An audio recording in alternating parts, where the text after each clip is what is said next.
Welcome, welcome. Right, it's very nice to have you here with me today. I can see you're logging in.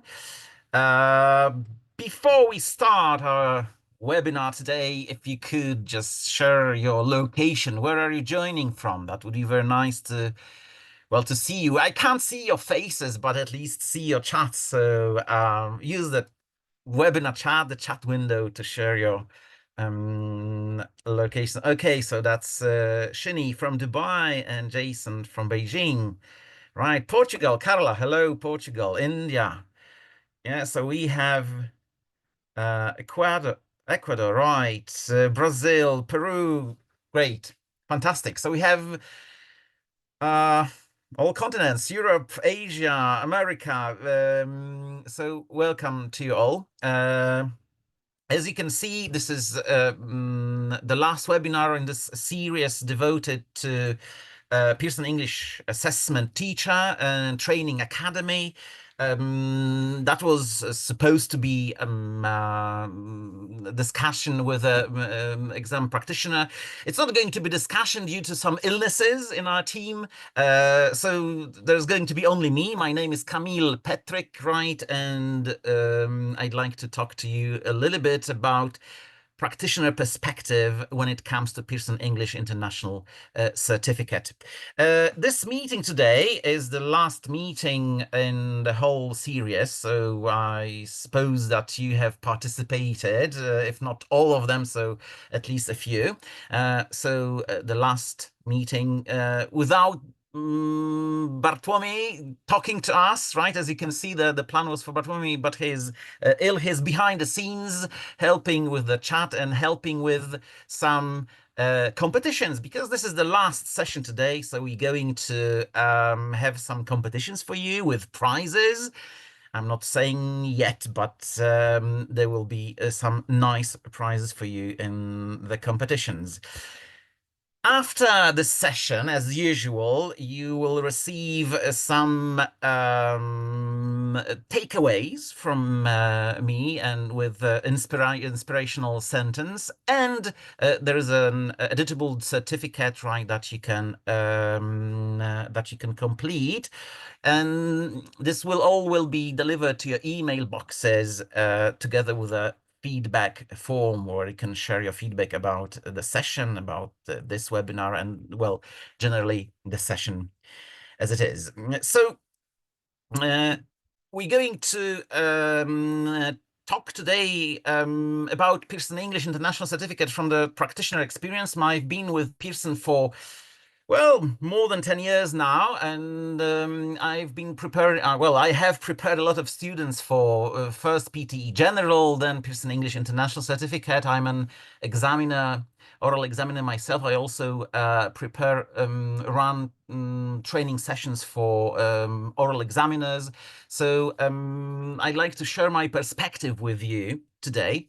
And the plan is for this last session in this Teacher Academy to talk a little bit about the practitioner experience from the point of view of high scorers. So I like to focus today on high scorers. When I mean high scorers, I mean those students who reach C1, C2 levels.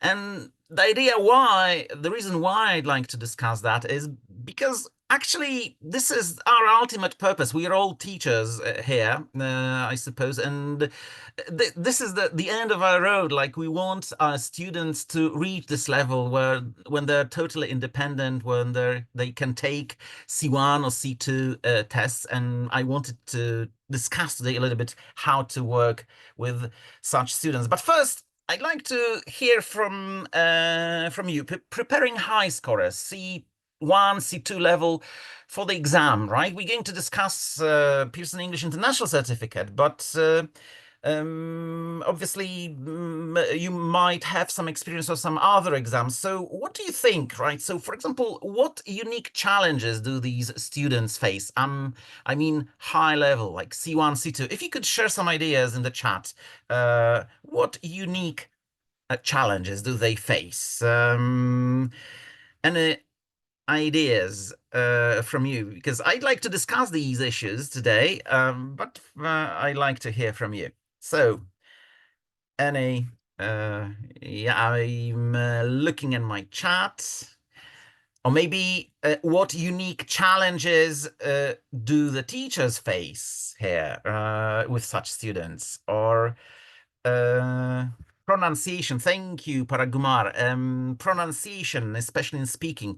Right. I mean, pronunciation in terms different shades of pronunciation, because at higher levels, pronunciation sounds right. Word stress is not such a problem.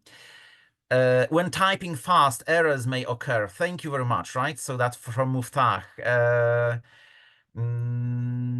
Yeah, because they type a lot in, for example, in an online test, and pronunciation and fluency in speaking section. Yes, definitely fluency is something you can work on. Thank you very much. What about teachers? What unique challenges do teachers face when preparing such students? If you have some experience teaching for exams students at C1, C2 level, maybe you can share some ideas about it. What are the challenges that you faced? Did you like this experience, right? Because these are very demanding students, right? You have to be on your toes all the time. So thank you for this feedback from Michaela. Native speakers no longer point out their errors, so they don't as much feedback except from the teachers. That's an issue, right? Obviously, that giving feedback to such students is an issue, because it has to be very precise, definitely not general, because there are not too many errors to give feedback about, for example. Arranging test pattern is difficult. Thank you, Rafakat. And also, what would you say? Is working with high scorers easier or more difficult than with lower levels? Do you prefer working with higher levels or lower levels? All right, so there is, thank you. One more remark here from Ashish, that there are no study materials, or lacks of study materials for or authentic website for preparation. Yeah. So yeah, so Jason, you say it's easier to work with higher levels. So you prefer higher levels, right? Okay, good. Thank you, Rafakat again. Paragmunkar, also higher levels. And from Mihaela, you like both high scorers require more thorough preparation. Yeah, and that's the point. As I said, there is a little bit more work with them, but this work with high scorers is quite rewarding, right? Because you can really see some improvement, right, when teaching high scorers. Thank you for sharing your ideas. I wanted to, well, what are we talking about when we talking high scores? I just wanted to share with you some descriptors taken from Common European Framework. So, for example, when it comes to speaking, and some general descriptors, so they can produce clear, smoothly flowing, well-structured discourse, for example. Or for listening, they can follow extended discourse, even when it is not clearly structured, and when relationships are not are only implied. When it comes to writing, they can produce clear, well-structured texts of complex subjects, expanding and supporting points of view at some length, right? And when it comes to reading, they can understand a wide range of long and complex texts, appreciating subtle distinctions of style. So these are the students, these are the those who I'd like to focus on today. These are the sentences that describe those high scorers. So let's talk a little bit about the skills separately. I wanted to separate the skills a little bit. When it comes to speaking, what would be the strategies for working with high scorers when it comes to speaking? Some pronunciation fluency has been mentioned, but can you share your idea, some strategies of yours when working on speaking, right? I'd like to discuss the skills separately today.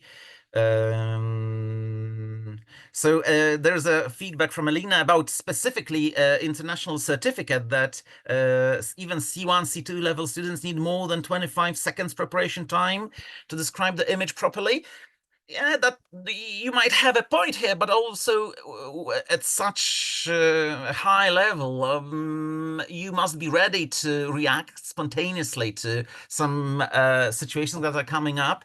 So this short time is obviously a situation in which you can show off, right? That you can really master unexpected, for example, situations linguistically, master some unexpected situations. Right. So what about Rafakat, about speaking? They can easily express their ideas as they have background knowledge. Right. So they definitely can easily express. So speaking is great with high scorers. It just discussions typically flow. They should be able to express their point of view. Thank you, Katerina. They should be able to retell lecture section grammar issues arise while speaking, right? Retelling lecture, this is PTE academic, right? But it's also an exam task. Vocabulary, definitely, right? For enriching the vocabulary. Thank you for that.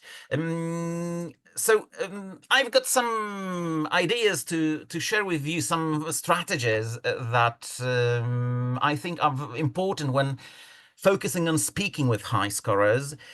Fluency, that has been already mentioned. So fluency drills within some restricted time, especially because time is limited in the examination. So, for example, activities like you give a topic and they have to talk for 30 seconds on that topic and they get a penalty point for every pause they make, right? To force them to make this speaking fluent, these penalty points. Or, for example, what I do, I give a topic and the topic goes around the class and everybody has to add sentences to that, so they have to react quickly. So somebody says the first sentence and then I point at a person to continue about the topic, so the story or the topic flows through the class. Another strategy that I use and I think is important with high scorers is uh, focusing on functional language practice. So idiomatic expressions, discourse markers, advanced connectors, for example, right, to improve this coherence. So what I would do, for example, I would give them a set of advanced discourse markers, like I know hence, admittedly, as you might expect, right? And I ask them to discuss some issues, and they get points anytime they use some advanced cohesive device or discourse marker. Then I would say that another idea, another strategy important with high scorers when practicing speaking is focusing on speed variation. So they have to be able to, especially in context of exams, right, where they have to, for example, repeat sentence or read aloud, where they have to vary tone, pace, they have to vary the emphasis to convey meaning. So that's very important in context of the exam. And for example, the activities here could be I would give them a sentence, and in pairs they have to read out the sentence with some assigned emotion, like with anger, with happiness, with excitement, for example, and the other person in the pair has to guess the emotion. So they are forced to somehow vary the tone, vary the pace of the sentence they read out. So this is what is later on in the exam assessed.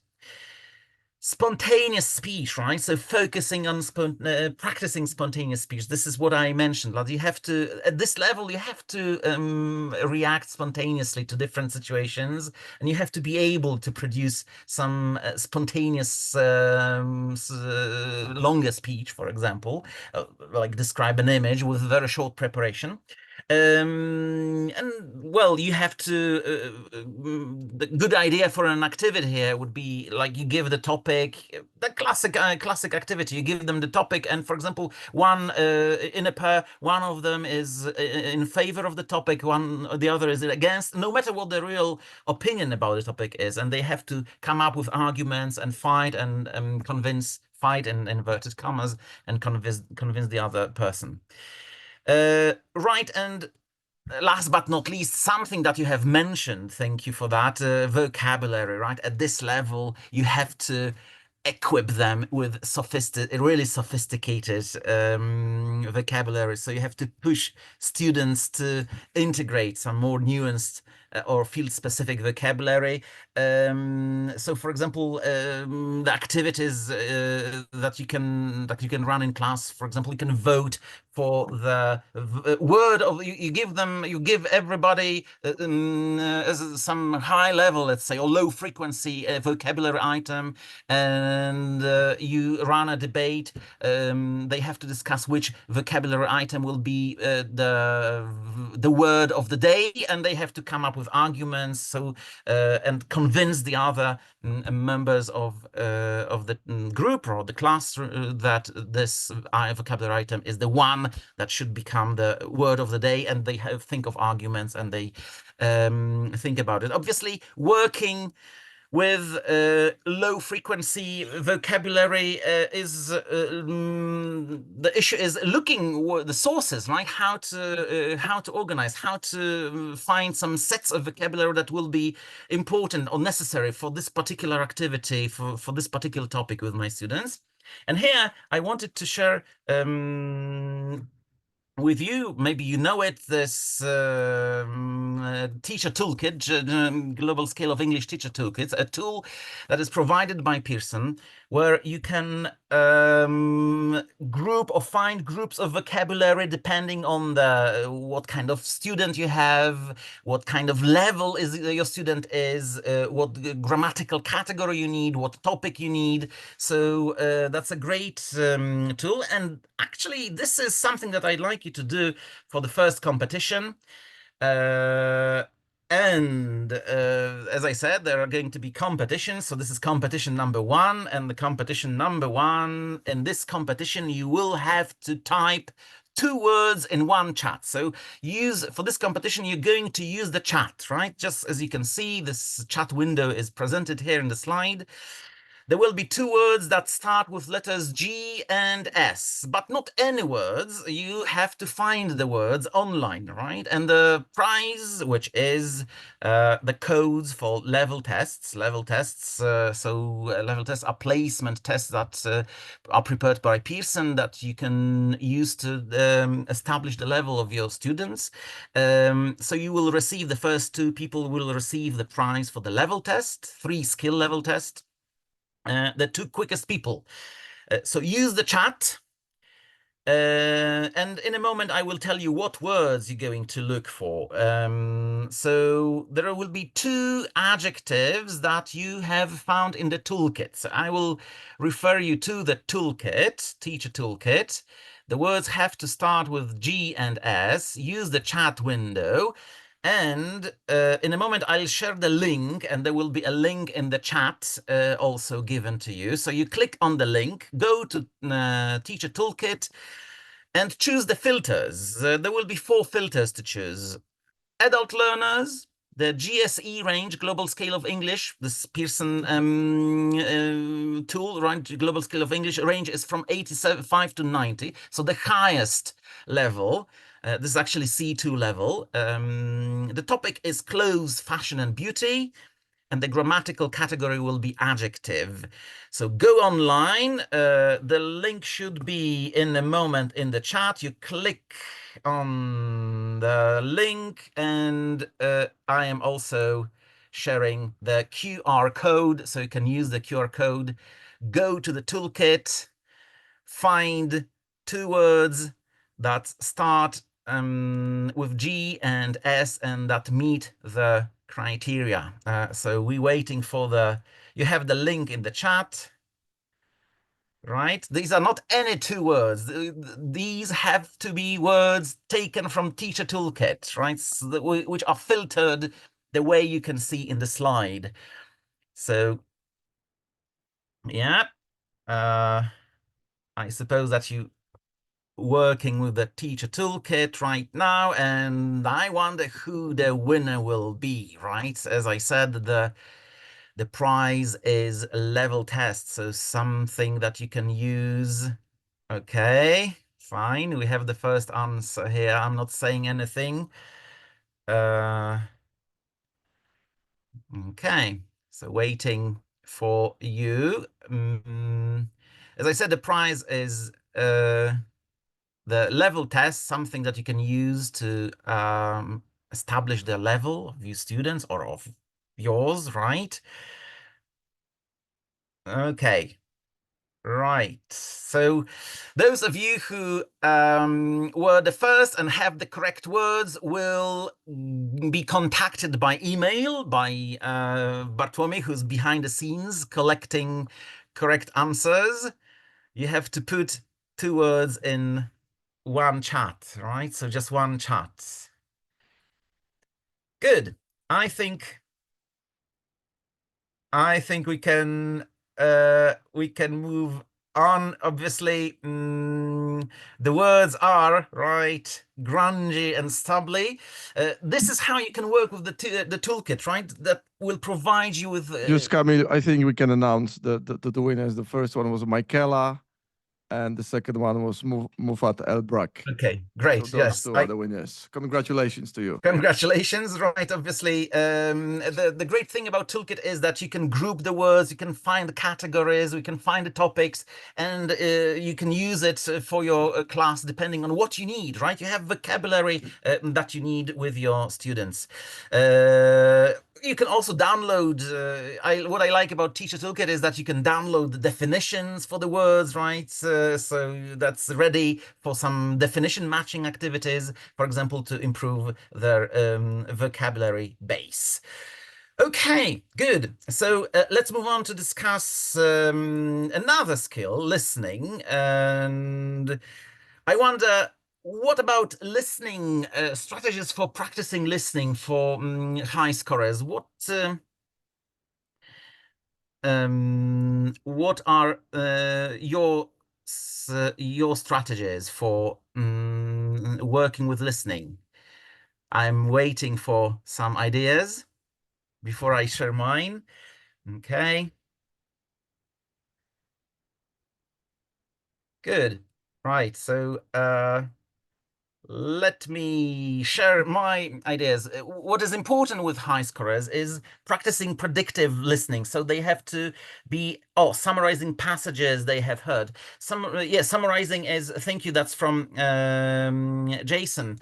Summarizing is important. And again, it's especially important when you have the item type of summarizing, which is PT academic. We don't have specifically summarizing, but obviously being able to summarize helps you to give answers to the item types that we have in listening. So predictive, practicing, predicting what they can hear. So any activities in which you ask them, for example, you give them the topic of the listening and they predict the main they can predict some key ideas that they will hear, or maybe some supporting points. So that's one strategy that you have to practice. Note-taking. This is something definitely they will need, especially in the context of the exam, giving them some ideas for using abbreviations, using some acronyms, using some shorthand symbols. Equip your students with that, especially high scorers will need here some practice. Speed adaptation. What does it mean, right? They have to be able, because they will be exposed to really fast-paced listenings when it comes to listening activities. So use really high-level, like authentic recordings from the internet, or like TED Talks, for example, could be also good for that. Focusing on detail, the activity here that they need to recognize subtle nuances in what they listen to. So the good idea is, for example, exposing them to news, the same news from 2 different programs, and comparing, identifying the differences between that. It's easy to prepare because you have the same news being reported by many different programs, so you can prepare a lot of material. And last but not least, word stress, right? Being able to imply meaning. They have to be able to imply meaning through intonation, stress in some complex sentences. So also practice with them, understanding the message through elements such as intonation, such as the position of the stress, which word is stressed in a particular sentence. And I'd like to move to competition 2 here, which is in this competition, I will ask you to type 3 words in one chat, and up to 3 words in one chat, and 2 quickest people will be awarded a prize. So you just type the up to 3 words in one chat. And the prize here will be, again, level test, but this time full version, all 4 skills together with speaking. So level test, as I said, this is a placement test that you can use with your students or yourself, right? That establishes the level. You will receive a code for level test. And what I want you to do in the chat window, I'll ask you what test takers shouldn't try to do in the task that you will see. So I'm going to refer you to a document that gives some test tips to students, to the test takers, what to do and what not to do in Pearson English International Certificate. So, as I said, you type your answer in the chat window. So, in the document that you will get a link to in a moment, you have to find section listen and repeat tips, and you go to the tips for the task listen and repeat, and you have to complete this sentence. So go to test tips and what students shouldn't try to do in listen and repeat. What students shouldn't try to do in listen and repeat. Right? What does the text, what does the document say exactly? Listen and repeat tips. What students shouldn't, what test takers shouldn't try to do in this task? Listen and repeat. Yep. So as I said, the prize here is a level test. We're waiting. The link is in the chat. Okay. All right. So I think we have the winners here. I don't know if Bartek will confirm. Maybe Bartek, you confirm, Yeah, right? yeah, I can confirm we do have the winners there. So Katerina and Michaela again. So the level test go to you. Congratulations to all of you. So congratulations, great, fantastic. Thank you for taking part. Obviously, this is what you were supposed to find. Yes, you don't try to copy the accent, right? So listen and repeat is one of the item types where they have to repeat the sentences that they hear, and this is important that they imitate the intonation, the stress, right? They don't have to copy the accent, because they can speak with their own accent. So they can, for example, if they speak with British accent, so they don't have to imitate that. But intonation, word stress, that should be the tone of this sentence should be repeated by the speaker, and that's why this is important to expose them to activities like where they can recognize the tone, the intonation, and the tiny details of a text, of the listened text. Right. Let's move on and discuss a little bit of reading. I wanted to have a look at some strategies for high scorers when it comes to reading. And what about your strategies? We're talking C1, C2 level reading. If you work with reading, what are the strategies with higher levels, right? So it's not just it's not simple texts, it's C1, C2 texts, and how to help them, those high scorers, Right.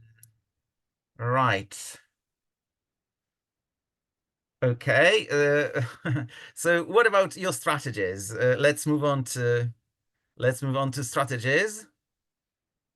And do I see any can you share any strategies that you use when teaching reading with higher levels?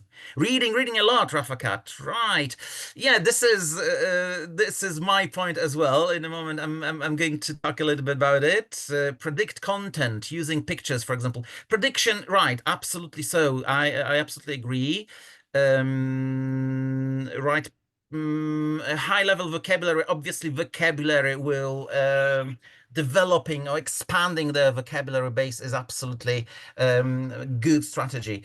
So yeah, you have mentioned that. So the strategies that I would use with my students and when preparing, especially for higher level tests, guessing, predicting and guessing these unknown words. This is the strategy.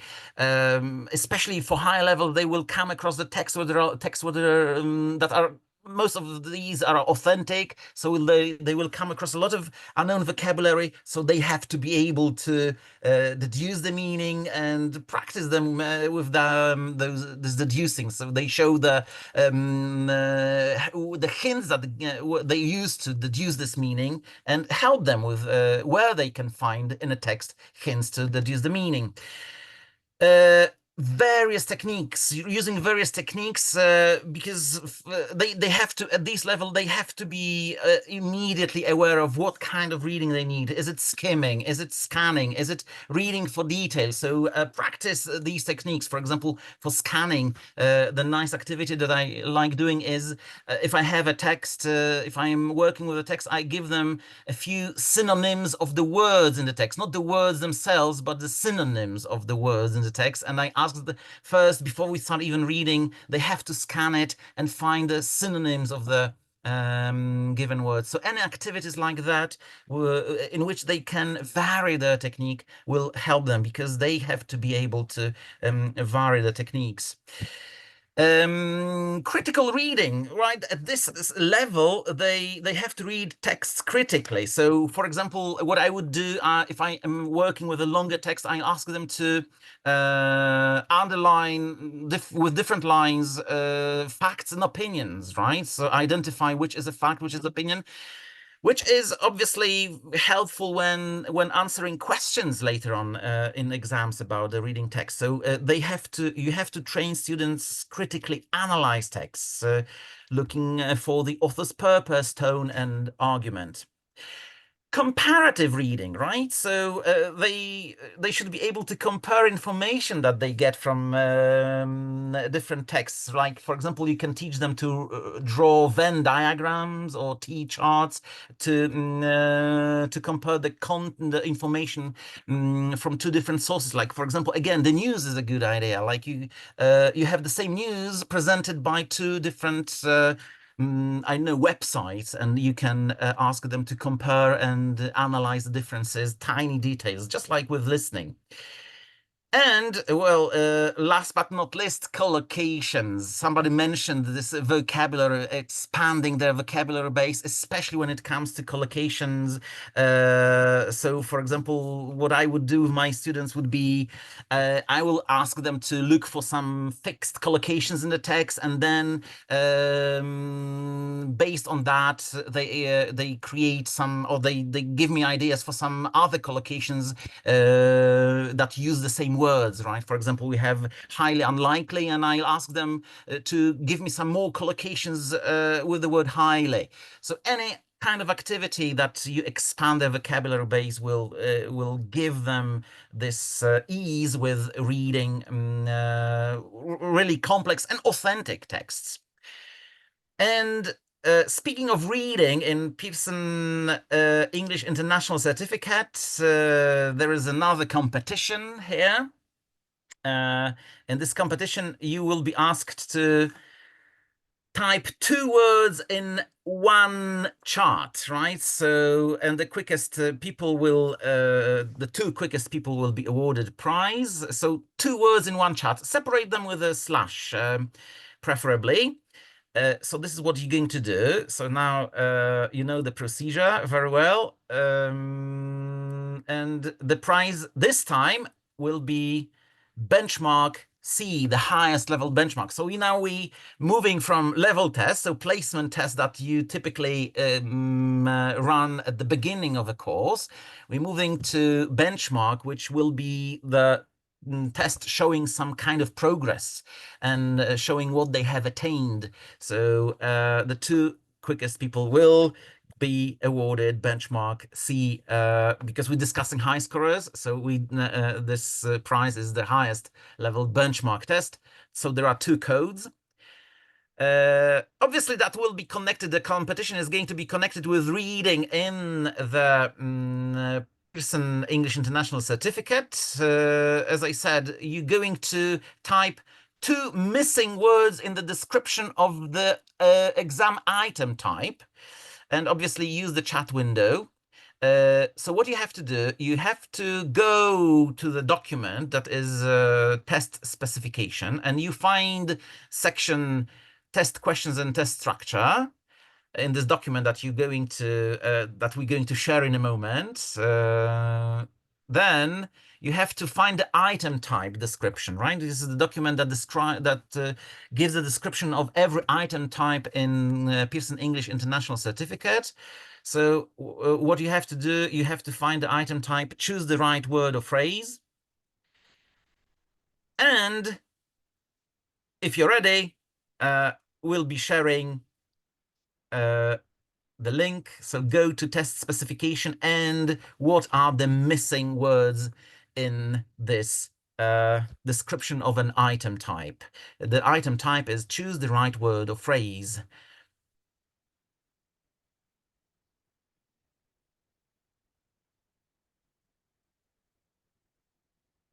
Okay, so as I said,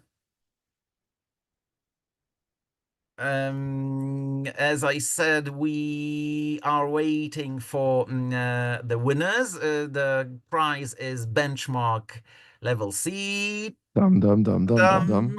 All right, not yet. Yeah, this is a little bit more right. The first answers are coming. I wonder if this is a correct one. Okay, so I think we have the winners. Congratulations, right? So, Bartek, if you can confirm that.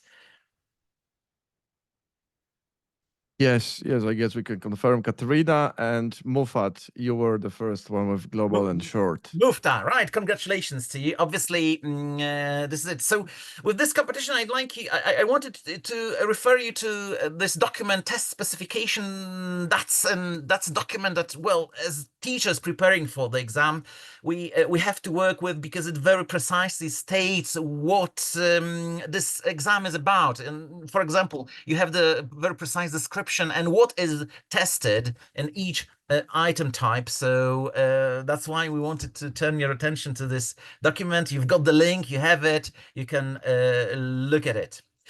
So thank you. Right. There will be one more competition, right? So there's still one more chance, right? And there is another prize in a moment. But before that, yes, obviously that was what you were looking for, right? So this is the document, and that was the description of the item type. Choose the right word or phrase. If you know the exam, you know what it means, global understanding of short text. So this is a task in which you complete a gap, but you will not complete the gap without understanding the whole short message, because this gap, all the options for the gap are grammatically correct, right? So it's not grammar, it's not vocabulary as such, but this is the global understanding of the short text.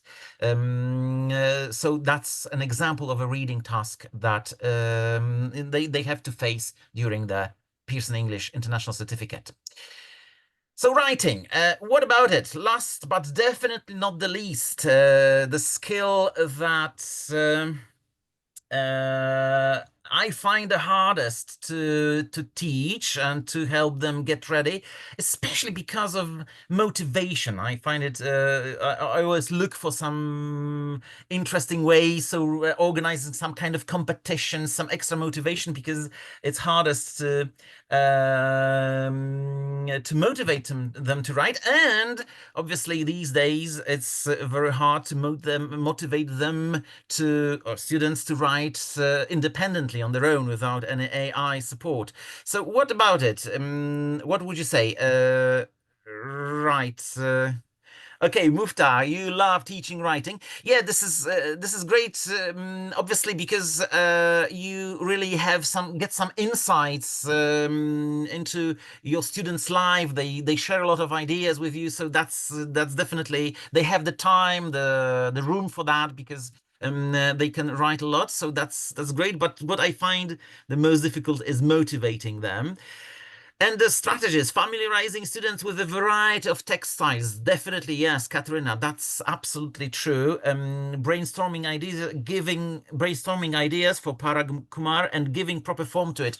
That's crucial, right? That this is always the first thing when I start any writing class. This is the first thing that I say that writing itself is just the end of the process, right? First, anything that comes before, like as you mentioned, for example, brainstorming, organizing the ideas, organizing thoughts. Right. Reading, okay, Rafakat, very good idea that reading and writing, they go together and it definitely improves the style. Uh, and from Katerina, effective planning scaffolds further writing. Absolutely. This is what we have mentioned, like ideas, brainstorming before writing itself. Uh, right.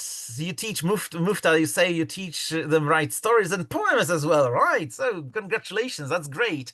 I have well, I find it difficult to I would find it because I don't think I ever teach writing poems. Maybe sometimes just for fun, but that's a challenge. Congratulations, right? Okay, so well, you mentioned that. So the first thing that comes to mind, this is structuring, right? This is what is crucial for any writing process. So you have to teach clear paragraph organization, use of advanced connectors, cohesive writing. So again, any kind of competition in which, for example, they're forced to use some advanced connectors or discourse markers, like for example, I give them short text to write, one paragraph, let's say 100 or 150 words, and I give them the point for each discourse marker that is on my list, for example, that I gave to them. So they are forced to use some discourse markers. So this is some kind of competition that they can engage in. Or scrambling essays, right? Giving them scrambled essays that could be generated by AI. Why not? In this case, it's really useful, and you scramble them, and they have to recreate where is the thesis statement, where are the supporting points, where's the conclusion, and so this way they practice essay structuring.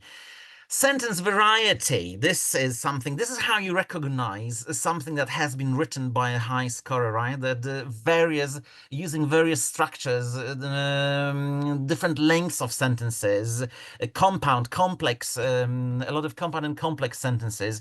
So any activity in which you force them to paraphrase, for example, is great. I like running, especially at the beginning or at the end of the class. I like running some, for example, paraphrase races when I give them the sentence and they have to paraphrase it according to some given criteria. Like, for example, use antonyms of the words given there, or paraphrase it, use, for example, I know participle clause for that. So you give them parameters and they have to paraphrase, so they have to vary the sentence structure, and this way they show their ease of, later on they can show their ease of using different sentence structures.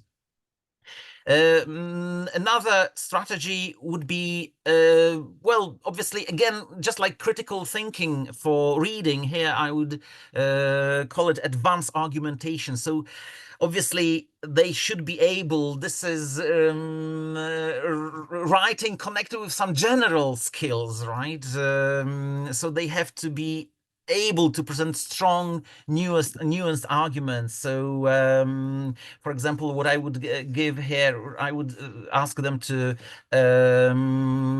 present controversial. I present them with controversial article, and they have to discuss with it, and they have to list some counter arguments to something that they have read in the article, right? And they have to write down those arguments. Or there is also, I don't know if you know this Toolman model, where this is the model of argumentation. So I sometimes, more advanced group, I teach this model where they have to organize arguments in 6 groups, as if to say claim, grounds, warrant, rebuttal, qualifier, and backing. So that's a very useful tool, right? This Toolman. You can Google Toolman model, and that's a useful tool for high scorers, right? Because that makes advanced argumentation useful. I would say that error logging is a useful strategy, where they, especially those tiny little things where they keep log, they somehow just write down or remember, or I show them some tiny things that maybe not errors, but especially some improvements that can be made in, instead of this word, you could use this word, and I ask them to keep log of that. For example, keeping journals of the story with writing, some things that they can improve. And last but not least, not least, definitely, and again, it comes back, that was the same with reading, the same with speaking and listening, lexical sophistication. So any kind of activities in which they're forced to use sophisticated vocabulary. So, for example, I provide students with passages that use very simple, repetitive vocabulary, and I run competition where they have to use change as many words as possible into more complex, more sophisticated, more low frequency vocabulary items, and the winners are those who will manage to change as many words as possible.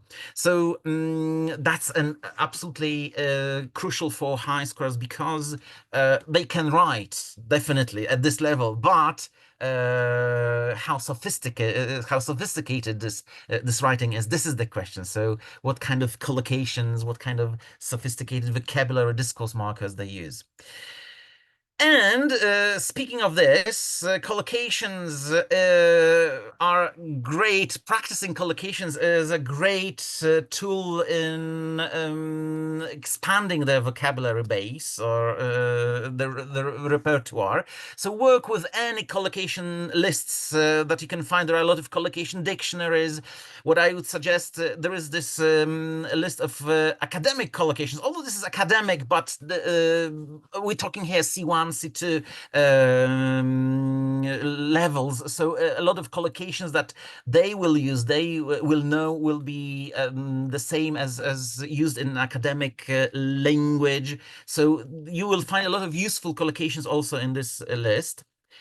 And the last, actually, the last competition for today is based on collocations, and this is not anything to specifically referring to Pearson English International Certificate. This is just, I would say, collocation competition, just to show you how you can work with collocations in an attractive way, like organizing competitions, and or some, I know, of collocation hands, because these are boring lists of words typically, but you can transform those boring lists of words into something that is really active, that's something that is alive, that is living through some competition, fun activities. So let's have a competition like that. So in this competition, you will have to, this is going to be a little bit long, more texts to type, because you will have to type 3 collocations in one chat. And again, 2 quickest people will be awarded a prize. So what you have to do, you have to type 3 collocations separated with slashes. And what collocations you will have to write. So look at it carefully. The prize this time is readiness test. So we are moving to the next level, and now we have established the level. We have, with the level test, we have checked the which have checked the progress with benchmark C, and now this is the time for certification, and that's going to be readiness, the codes for readiness test. So the test that checks your readiness for the Pearson English International Certificate. So there are 2 codes. And what's the competition about? You will have to type 3 collocations, use the chat window, and you will have to, well, find the collocations that will match those 3 sentences. There will be, you will have to make the collocations from the jumbled words, right? So you will see the words in a moment, and the quickest 2 people will get readiness test codes. So, are you ready? Get your fingers ready, put your fingers on the keyboard, and off we go. I will show you the words and find 3 collocations in the words that can go into the gaps. Here you go. Right. So, this is the way you can organize it yourself in your classroom. Obviously, you can run it like a competition, and this way, teaching collocations, changing those boring lists into something that becomes fun, becomes competitive. So we'll see the readiness tests. You have to type 3 collocations. So what is missing from the gaps in the sentences? Okay, 3 collocations, 3 expressions that are missing from the gaps.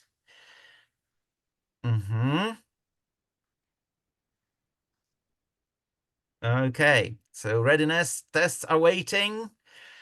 I can see a lot of answers. You have to put collocations. So collocations, it's like groups of words. I mean, pairs of words in this context. Okay. All right. I think right, I think we do have winners. Ta-dam, right? If I'm not wrong, this is Michaela, right, and Katerina. And could you correct me if I'm wrong? Bartek, you are Yeah, monitoring. I guess this one will have to check the overall chat because of the speed of the answers. Yeah, Okay, so we'll right. contact the winners via email. The All of the winners. winners will be contacted via the email, but for this one, basically, we Okay, need sorry. to. Yeah. Because yeah, I'm sorry. I'm sorry because there is a mistake, right? So Yes, Katerina is for yes. sure the first one, right? Sorry for that. And I think Samira would be no. Carla, right?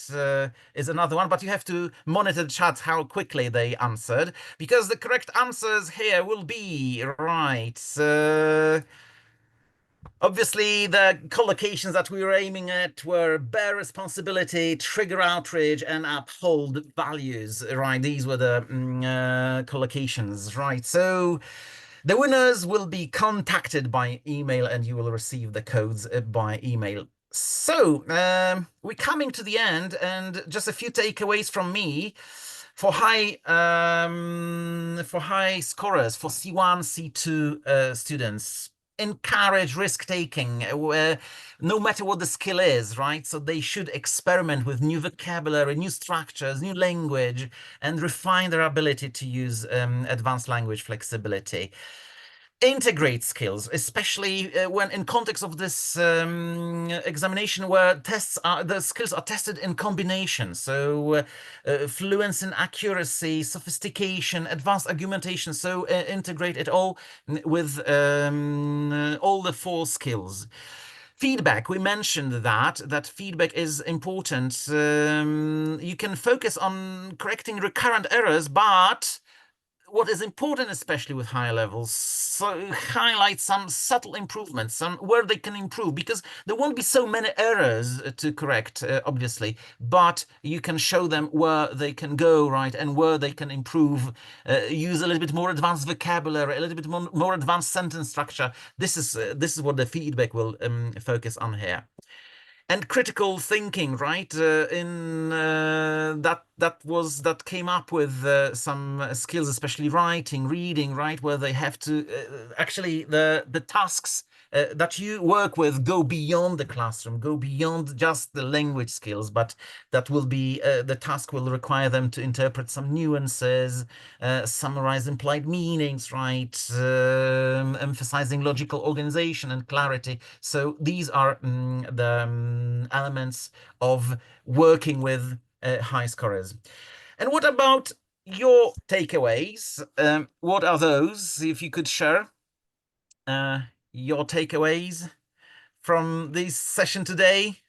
Well, some of you will take away some codes for level tests, for readiness tests, for benchmark tests. Some of you were asking in the chat about the slides. Obviously, the session is being recorded and it will be published on Pearson website, so you don't have to worry. Nothing is lost, right? You can always you'll be always able to get back to that. So, right. Good, right. So thank you for this session. This is the end of this edition of Teacher Academy. So if you have attended seven webinars, at least 7 webinars, you'll be given a gift pack. So you can expect, if you have attended those at least 7 webinars, you can expect some gift pack being delivered to your email boxes, right? So thank you very much for being with us. Obviously, we planning next year edition of Teacher Training Academy, so stay focused, stay with us, and well, I hope that I don't say goodbye, but I say see you next year. Thank you very much. That was real pleasure having you in my session today.